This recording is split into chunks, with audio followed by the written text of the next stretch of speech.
পকেটে যদি থাকে মাত্র 550 টাকা, তাহলেই কিন্তু আপনি এখানে স্টেক, সি ফুড আইটেম থেকে শুরু করে পিৎজা, স্প্যাগেটি সহ পেয়ে যাবেন আরো অনেক আইটেম। সো আমি কথা বলছি ধানমন্ডিতে অবস্থিত জিংস রেস্টুরেন্টের ব্যাপারে। আর তাদের রেস্টুরেন্টটা এতটাই সুন্দর ছিল যে এইখানে আমি পিকচার্স তুলতে তুলতে হয়রান হয়ে যাচ্ছিলাম। অ্যান্ড রেস্টুরেন্টের ইচ অ্যান্ড এভরি কর্নার ছিল ফটোজেনিক। অলসো এখানে আমি যখন ঘন্টার পর ঘন্টা আড্ডা দিলাম, একেবারেই বোর ফিল করছিলাম না। সো এখানে আমি কিন্তু পিৎজা নিয়েছিলাম, স্প্যাগেটি নিয়েছিলাম, একটা রাইস প্ল্যাটার নিয়েছিলাম। মোস্ট ইন্টারেস্টিং ব্যাপার হচ্ছে আপনি কিন্তু চাইলেই আপনার প্ল্যাটার কাস্টমাইজ করে নিতে পারবেন। অ্যাপিটাইজারের মধ্যে নিয়েছিলাম একটা স্পাইসি চিকেন পিৎজা, আর এটার প্রাইস পড়েছিল মাত্র 550 টাকা।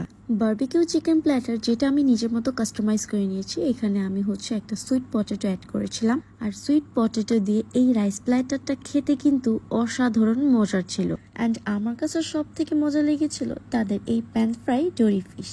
অ্যান্ড এই প্যান ফ্রাইড ডোরি ফিশের সাথে আমি ম্যাশ পটেটোর একটা কম্বিনেশন রাখার জন্য ম্যাশ পটেটো নিয়েছি। বাট আপনারা চাইলে এটার সাথে কিন্তু লেমন রাইসটাও নিতে পারবেন, কারণ আমার কাছে মনে হয় এই ডোরি ফিশের আসল মজাটা হচ্ছে ম্যাশ পটেটো দিয়ে। আর তাদের প্রতিটা খাবারের লুকস এত বেশি লোভনীয় ছিল, and it was so yummy. আর এই প্ল্যাটারে ছিল গার্লিক মাশরুম, যেটা সটেড করে দিয়েছিল, আর এইটার প্রাইস পড়েছিল 700 টাকা। অ্যান্ড এইটা ছিল স্প্যাগেটি বলোগেনেস, এইটার প্রাইস ছিল 500 টাকা। আমার কাছে মনে হয়েছে এই স্প্যাগেটিটা must try it item. So আপনারাও যারা আসবেন এটা অবশ্যই ট্রাই করবেন। দেন আমরা নিয়েছিলাম একটা ক্যাপাচিনো অ্যান্ড একটা হট চকলেট।